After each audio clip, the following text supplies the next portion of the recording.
Good evening. It's 7 p.m., so we will go ahead and get started. I would like to welcome everyone to the Maryland Department of the Environment's virtual public informational hearing for the proposed permit modification for Phase 2 of the I-95 Express Toll Lanes Northern Section 200 project. My name is Amanda Ciccolito, and I am the Chief of the Nontidal Wetlands Division in the Maryland Department of the Environment. I will be the presiding official for this evening's public informational hearing. Also in attendance with me from the department are Jen Bird, who's the project manager for the Nontidal Wetlands Division, and Bill Seeger, who is chief of the Waterway Construction Division. I would like to thank everyone for taking the time to participate in the public comment process. It is the responsibility of my office to evaluate applications that propose impacts to non-tidal wetlands and waterways. The department's authority is found in subtitles 5 and 9 of the Environment article. Each application received through our regulatory program has specific and unique issues and impacts that must be considered in relationship to weighing the potential benefits and detriments of the project. The department is neither a proponent nor opponent of any project. The logistics for this evening's hearing are as follows. I will make a few opening remarks about the purpose of the public informational hearing and briefly list the project impacts. I will then call on the Maryland Transportation Authority for the applicant's statement regarding their project. After these required presentations, the department will facilitate public statements by first calling on any elected officials or their representatives to make a statement. I will then call on those of you who indicate that you wish to speak. It is not necessary to read a statement to make it part of the official record. Written comments will also be accepted and receive the same consideration as any oral statement. In fact, for accuracy, if you have a letter to read into the record, I suggest you also provide us with a copy of the letter. We do not permit cross-examination of the speakers during their presentations or comments, but you may pose questions as part of your statement for our consideration in our permit evaluation. Please note that we will not be responding to questions or comments posed this evening. This venue is for the department to hear and record your public comments. The public comments will be considered during the department's evaluation of the modification application. The public informational hearing is being recorded, and the transcript will be used to facilitate the final permit decision. At this time, I would like to acknowledge any elected officials or their representatives who may be present here this evening. If you are an elected official or representing an elected official, please raise your virtual hand.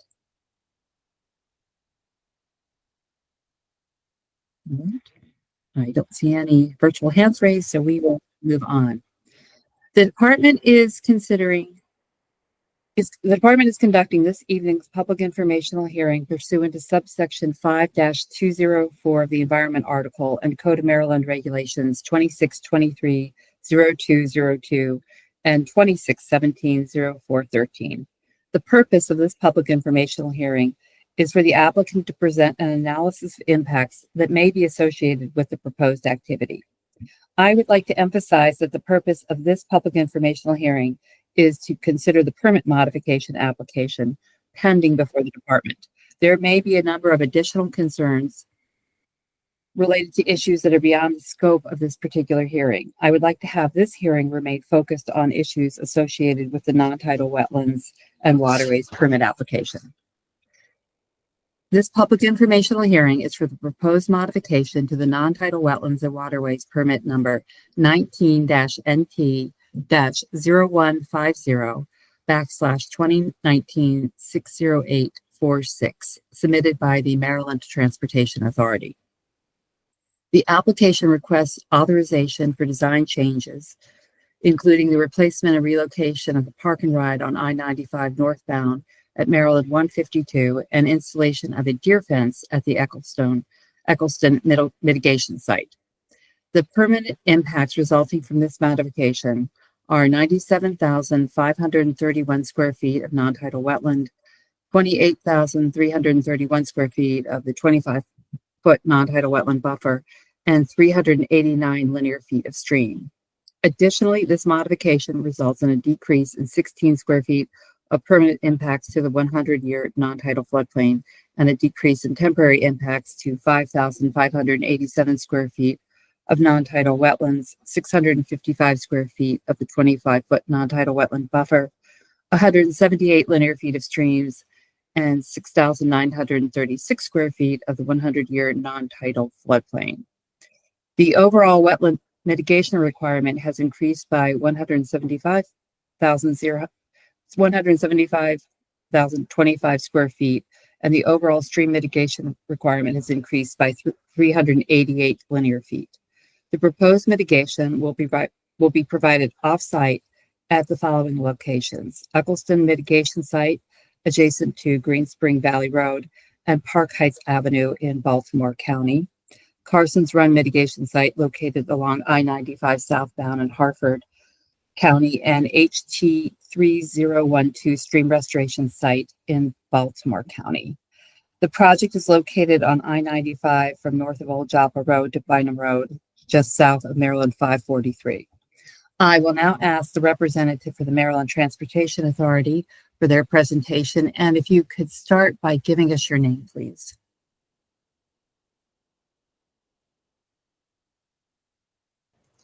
Certainly. Hello, my name is Erin Markle, and I thank everybody for being here tonight. I'm here to discuss the I-95 Express Toll Lanes Northbound Extension Phase 2 proposed modification. I'm a member of the MDTA project team, along with Brian Wolf, Dave Greenwood, Michael Rothenhuber, and Adrian Delosier. And I want to point out the project email on the slide in case anybody would like to contact us. The Maryland Transportation Authority, or MDTA, is responsible for constructing, managing, operating, and improving toll facilities in Maryland. All MDTA projects and services are funded through toll dollars. Next slide. Tonight we will discuss an overview, very brief, of the Express Toll Lane Northbound Extension Phase 2 program, as well as the design changes that resulted in the need to modify the Phase 2 permit, and the total changes to impacts and mitigation needs. Next slide. The purpose and need for the project is to provide congestion relief and reduce travel times, improve safety for users, and improve quality of life. Next slide. This is an overview of the overall Phase 2 program. It extends from south of the Maryland 152 interchange to Bynum Run, just south of Maryland 543. It extends north along Maryland 24 to just north of Singer Road. Most of the program is either completed construction already or under construction. Next slide. The new impacts that have triggered the modification that we're discussing today are primarily the Maryland 152 Park and Ride at Old Mountain Road and very small changes to impacts resulting from the installation of deer exclusion fence at the Eccleston mitigation site. Next slide. The Maryland 152 Park and Ride is proposed to replace the previous Park and Ride that was previously located just to the north of the off-ramp and which had to be relocated due to the express toll lanes. 8 sites were considered in total when choosing the chosen location, including a previously proposed location on Franklinville Road to the north. The ultimate location is south of I-95 and was chosen based on public input. This location also remains within the county development envelope. Next slide. Throughout the project lifespan, avoidance minimization was an emphasis of the design team. The Park and Ride has been placed as close to the exit ramp as possible to maximize the use of existing open space on the parcel and to minimize impacts. The open space on the parcel was utilized as efficiently as possible, which you can see in this excerpt of the design plans here. Additionally, grading was minimized by mimicking the existing conditions of the ground slope as much as possible, and 2-to-1 slopes were used as well in the side slopes of the facility. Next slide. Additionally, the stormwater management footprints were minimized by using the existing green spaces in the design of the park and ride for small facilities known as microbial-retentions where possible. The size of the stormwater management facilities outside of wetlands have been maximized wherever possible so that we could minimize the stormwater management size within the wetlands. All proposed stormwater management facilities are filter practices with no extended storage or wet pools. This avoids thermal impacts to the downstream use-3 waters. Next slide.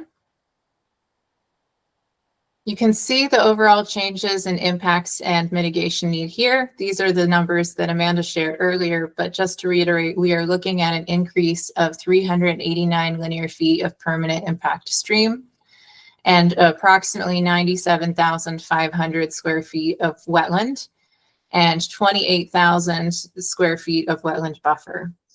As a result, the change in mitigation from the previous modification is 175,000 roughly square feet of wetlands and 388 linear feet of waterway. The additional mitigation requirements are met or can be met at the existing mitigations package sites. And that is all that I have today. All right. Thank you. We've had a few new people join us since I read my opening remarks and asked if there were any elected officials or the representatives with us. So I'm going to ask again if there are any elected officials or the representatives with us this evening. If there are, if you would raise your virtual hand, please. All right. Well, I will now call on those of you who would like to make a statement. And if you would, please click on the raised hand button on the bottom of the screen. When we unmute you, please start by clearly stating your name and any interest which you may be representing. Speakers representing a group or organization are allotted 5 minutes to make their remarks, and individuals are allotted 3 minutes for their remarks. And we will start with Mr. Bill Timmy.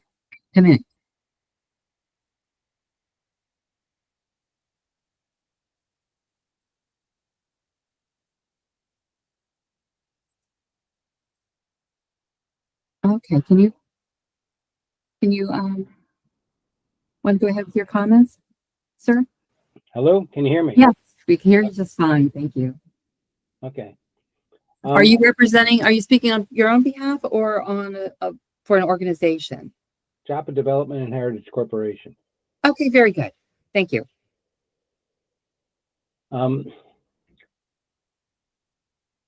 Seemingly most of the mitigation you're doing is not related to most of the damage you're doing.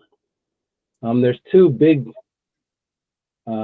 areas that could be fixed in this area below the I-95 extension you're doing. The one is Foster Branch below Route 152 and 2 Joppa Farm Road. It's about a mile long.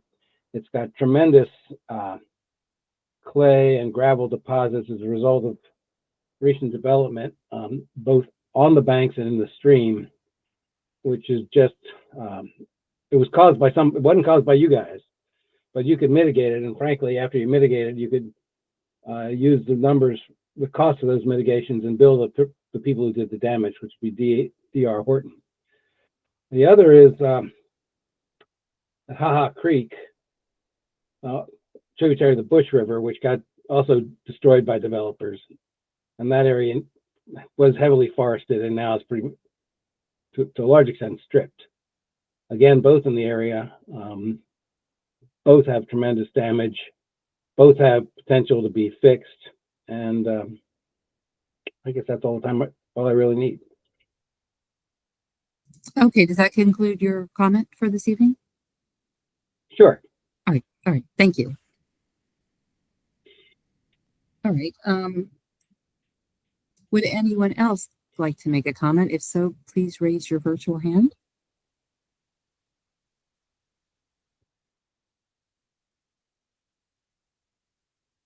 All right. Gunpowder Riverkeeper. That's how it's being displayed. So if you could please start by giving us your full name. Hi, thank you. My name is Theo Lagarder. Thank you. And I wanted to thank MDE for holding this hearing, and would like to enter a comment in opposition to the permit for just a few reasons. With Groundhog Day before us, I was reviewing my 2021 letter to the agency on Section 200. And I feel that my statement then still holds true, that Maryland Department of the Environment is acting as a legislative body instead of a regulatory body and failing to follow state and federal law and anti-degradation statutes, and has instead supplanted state law with programmatic processes. Now, one would argue that maybe it's because the project's so big and this brings a lot of efficiency to the process. But currently, the organization that supports 488 members in 17 states, of which I'm the executive director and riverkeeper, is very concerned about anti-degradation along the Haha Branch catchment. Haha Branch and Otter Point Creek 2 is one of two remaining Tier 2 waterways in Harford County.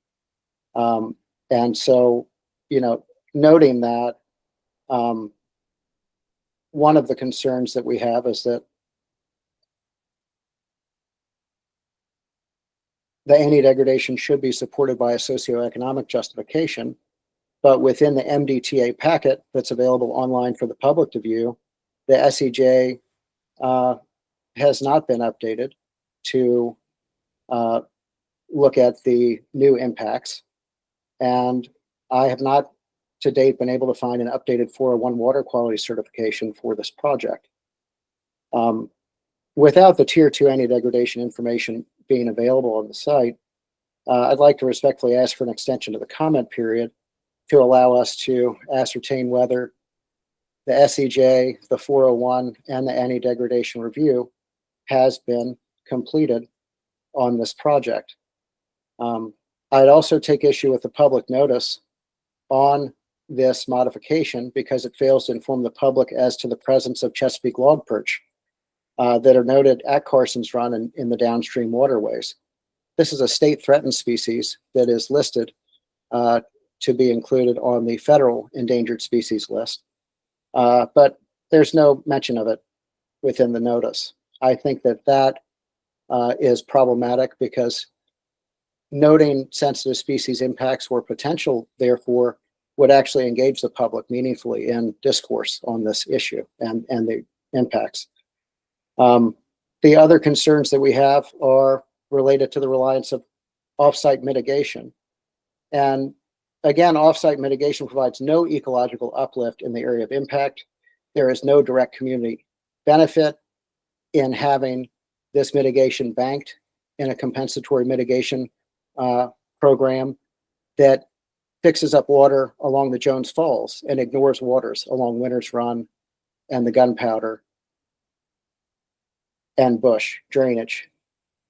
We're concerned primarily about cumulative impacts to spawning habitat for 26 species of finfish that spawn in the bush and tidal Gunpowder basins, among them yellow perch, herring, and white perch. And I'd like to thank the department, for this opportunity for comment, but also mention that for the public to fully benefit from the waterways that are closest to them, something has to give on localized mitigation.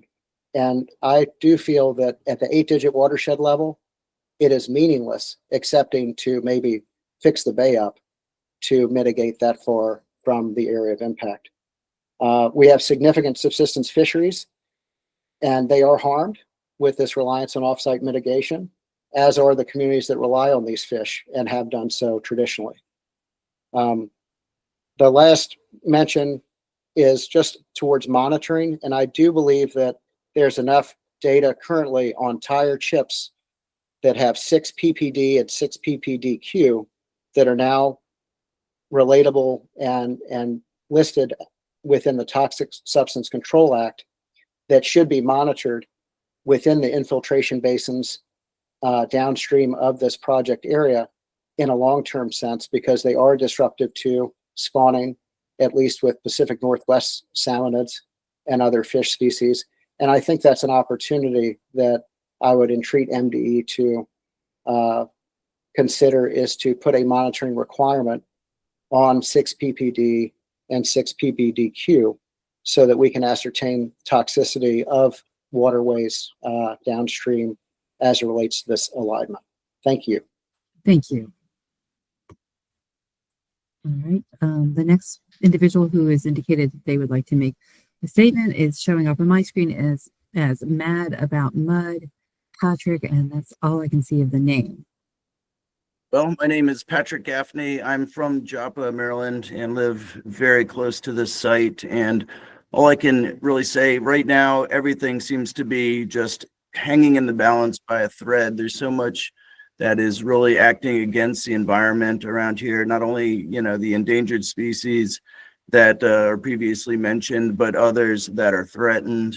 On top of that, just the community involvement on the waterfront will be severely affected. The people that are fishing, the people that are crabbing, all the people enjoying swimming and boating and things of that nature will, be impacted by the toxic runoff that we've already seen from, sites like this in the past. And, just right now, this particular area has such a high concentration of neglect from whether it's the, the construction that's been going on or just the misuse of, the way that the land has been, I guess, sectioned off for different sorts of environmental issues, industrial issues, and so forth.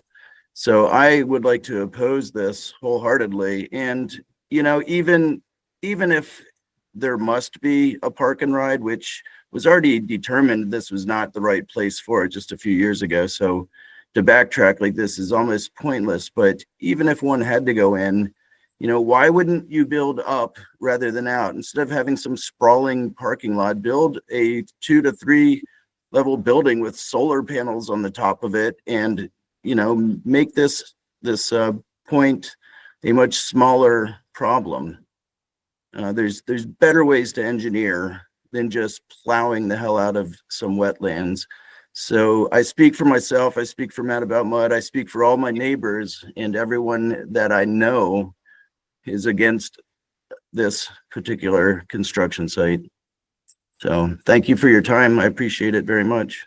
And also, real quickly, I would also encourage an extension in order to gather more information and, express to other people to speak up as well. Thank you. Thank you. Lindsay Crone.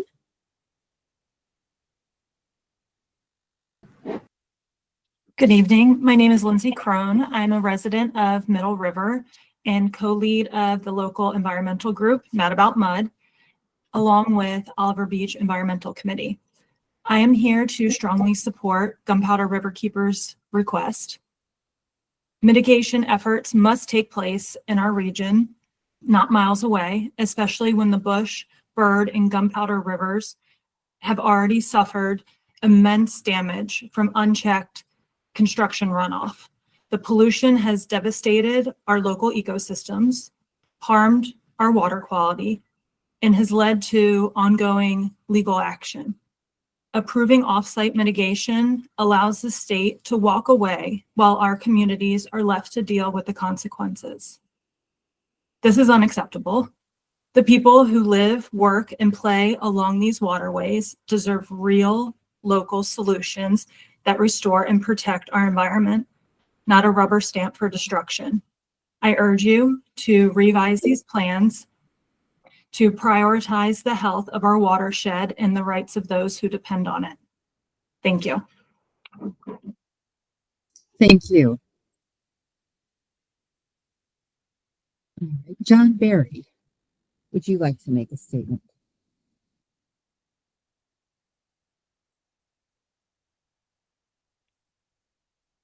Mr. Barry, would you like to make a statement? Please feel free to go ahead. Okay, I didn't have my mic on. Can you hear me? Hear you just fine. Go ahead, sir. Okay.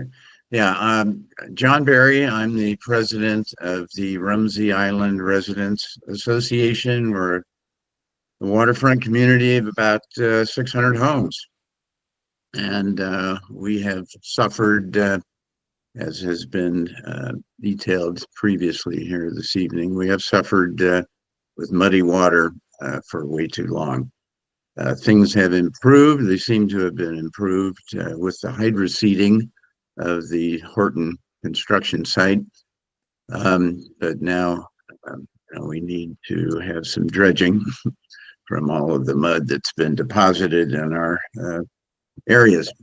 I have a more basic question, but I want to clarify, get some clarification that this hearing, this exercise this evening is just about the park and ride addition to the project. Is that correct?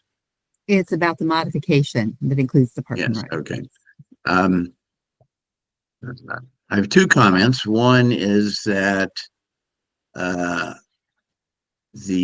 bare earth areas that pop up during construction really need to be hydroseeded. That was the whole problem with the Horton site in the first place. If that was done 2 years ago, we probably wouldn't be talking today. Comment number two is a more basic one. The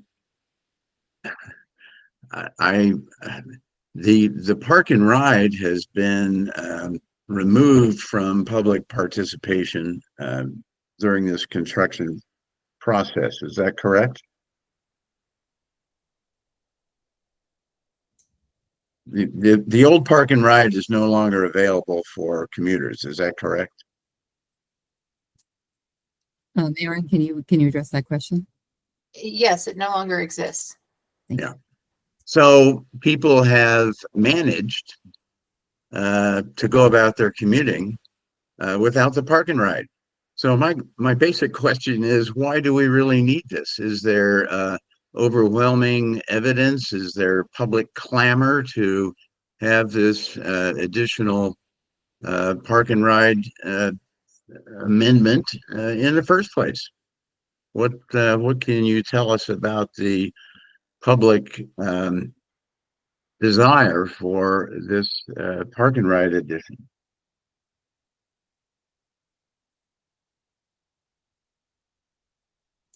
So we're not answering questions or responding to comments tonight. We're just listening to your comments. So I've got that as part of your comment. All right. Yes. Well, that's my comment. I question the need for this additional park and ride facility. And if it's not supported by surveys or questionnaires, whatever, public clamor, then I strongly urge that it be eliminated from this project amendment, and then we wouldn't be talking about it anymore.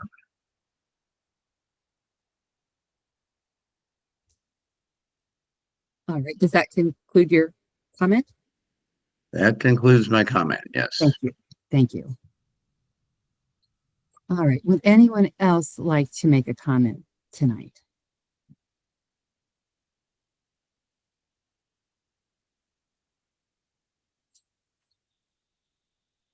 All right. Well, you can certainly send in comments after the hearing. And I did hear the comments requesting an extension of the comment period. And I will take that into consideration, and any changes to the comment period, any extension will be updated on our website, on the project website at Maryland MDE's webpage under the Water Administration's webpage. So if there are no other comments now, the hearing record will remain open for now for 2 weeks until 5 p.m. on Wednesday, February 12th, 2025. Unless there are extenuating circumstances to justify an extension of the time, the department is obligated to issue, modify, or deny the permit modification request within 30 days of the close of the informational hearing record, which is Friday, March 14, 2025. The department's decision and accompanying information will be sent to the interested persons list as well as to the applicant. The department's decision will be a final agency determination, and there will be no further opportunity for administrative review. Any person, however, withstanding, who is either the applicant or who participated in the public participation process through the submission of written or oral comments, may petition for judicial review in the circuit court. The petition for judicial review must be filed within 30 days of the publication of the permit decision. The department does appreciate your interest in this project and thanks you for attending the hearing. And I thank you all for attending and for your comments. The hearing is now adjourned. Thank you.